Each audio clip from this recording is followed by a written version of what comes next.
Lock up your better half and steal the credit card, because this here is knife week.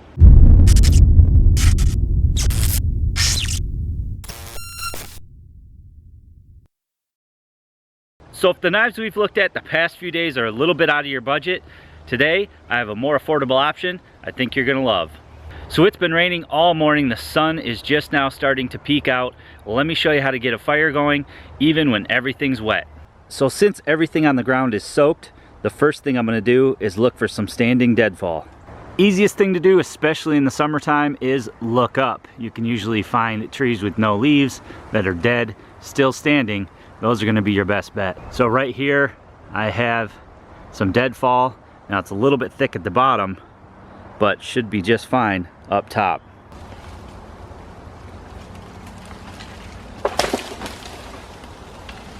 So since I typically don't carry an axe, just a small folding saw and my small belt knife, this is the portion I'm gonna want first to create my kindling.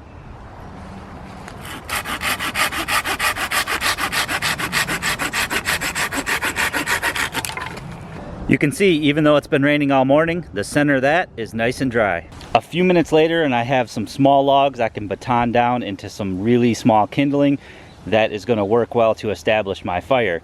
Now, I'm not going to waste my time and energy to saw down the larger piece of deadfall. Once I have a fire established, I can simply drag it, lay it on the fire, and continue to pull it up as it burns down. Then I'm just going to take my belt knife and baton this down.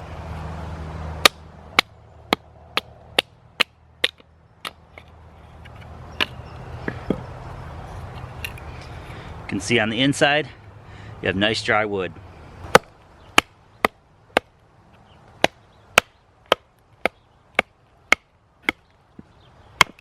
Great test for this Puukko. You can see there's a big old knot right there. Once we get through that, it'll split right down.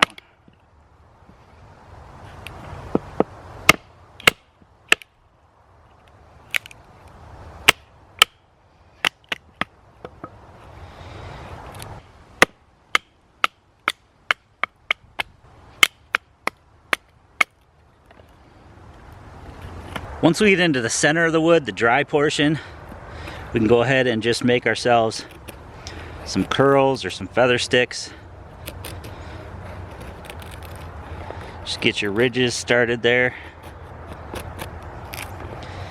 This stuff is nice and dry on the inside.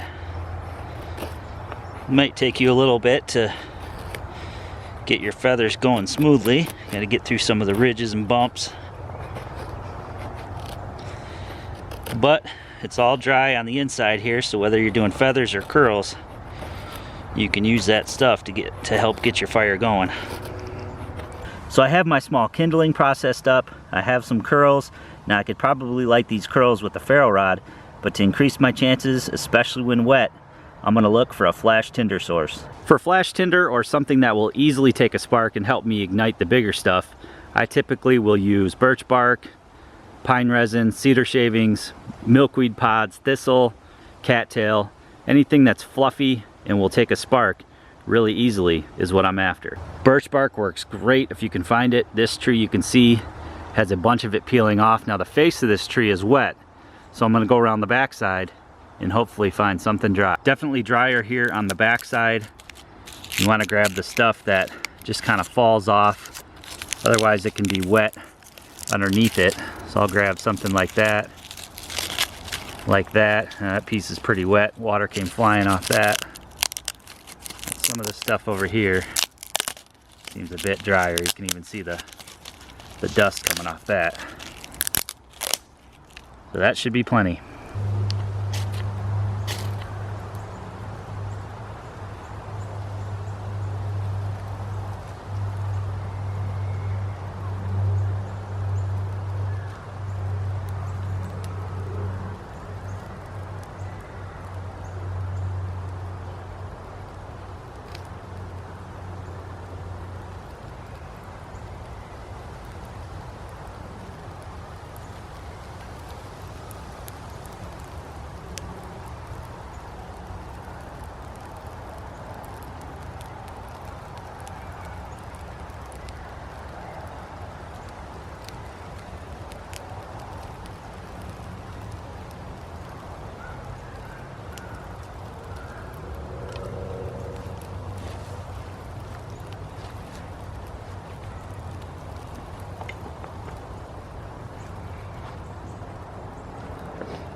Not another boring knife review, right?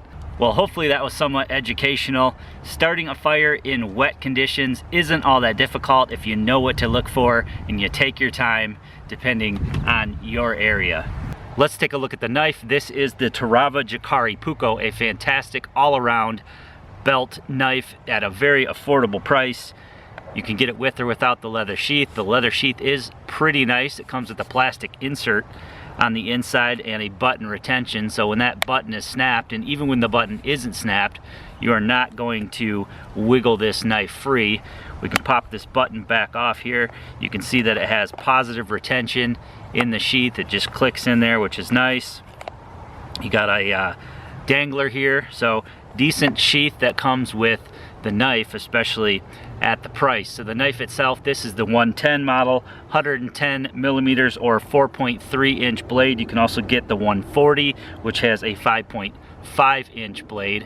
Now they say on their website this is the no bullshit knife, and I do have to agree with that. It is a pretty basic knife with some pretty decent features to it, having that Scandi grind. Now this Scandi grind does have a secondary bevel to it, a very small secondary bevel that's going to help that edge hold up under duress, such as batoning, which I tend to like to do for starting fires or for wood stoves. It's got 80 CR V2 carbon steel. You can also get it in a stainless steel model, again with that Scandi grind, Puukko style here. It does have a sharpened spine, which does throw sparks off a ferro rod pretty well. Now they say that this has a full/stick hybrid tang, so I'm assuming it just tapers down.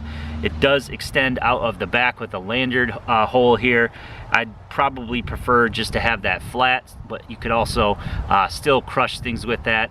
But again, a nice flat pommel seems to work better for me.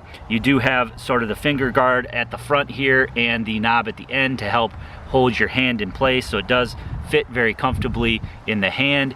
You've got that belly in the middle there that you can rest your palm on. Again, I prefer to have a little bit more handle up here, so I did find that I got a little bit of a hot spot with this knife versus the others, but it does have sort of this rubberized handle to it, which isn't going to slip in dry or wet conditions, so that's nice. So this knife does have a lot going for it.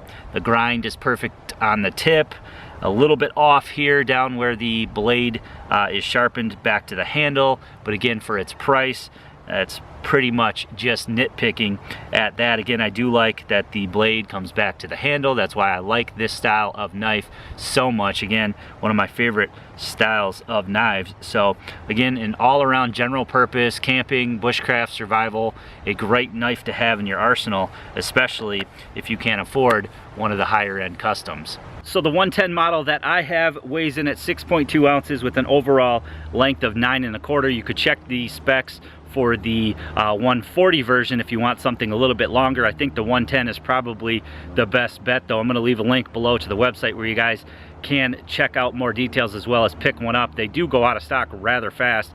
I know they've sold hundreds of these knives. It's a very, very popular, affordable bushcraft style knife. So if you're into it, pick one up for the holidays. You really can't go wrong.